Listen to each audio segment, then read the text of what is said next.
আসসালামু আলাইকুম প্রিয় দর্শক, সকাল সকাল ঘুম থেকে উঠেই আমার লফটে এসে দেখি তিনটা ঘুঘু আমার লফটের মধ্যে ঢুকেছে। মূলত কিছু খাবার পড়েছিল, গত দিনের কবুতরকে কিছু খাবার দিয়েছিলাম, ওই খাবারগুলো থেকে গিয়েছিল। লফটের গেটটাও খোলা ছিল, ওই খাবার খেতে ঘুঘুগুলো লফটে ঢুকেছে, বাট বেরোতে পারছে না। এই দেখেন গেট, ঘুঘুগুলো খুব চেষ্টা করার পরেও লফটের গেট খোলাই ছিল, তবুও বেরোতে পারছিল না। তারপরে আমি আবার গেট লাগালাম এবং ঘুঘুগুলোকে ধরার চেষ্টা করছিলাম। অনেক কষ্টে ঘুঘুগুলো ধরতে পারি।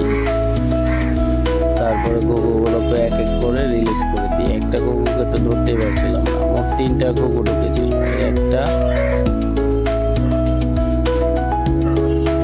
আর এই পাশে 2টা আছে, দেখেন, দেখতে পারবেন আপনারা।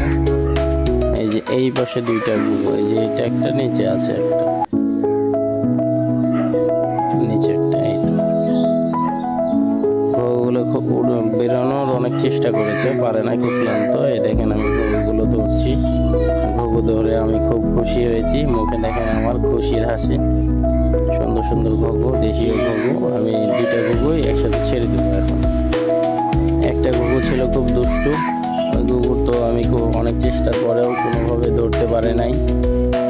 দিয়ে অনেক কষ্ট করে ঘুঘুটা যখন একেবারে ক্লান্ত হয়ে যায়, তখন আমি ওই ঘুঘুটাকে আর কি রিলিজ করি, ধরতে পারি। ধরে এই যে দেখেন, এই দুষ্টু ঘুঘু অনেক চেষ্টার পরে এই ঘুঘুটাকে আমি ধরেছি। ধরে দেন এই ঘুঘুটাকে ছেড়ে দিয়েছি। ঘুঘুটা মূলত খুবই টায়ার্ড হয়ে গেছিল, এই দেখেন।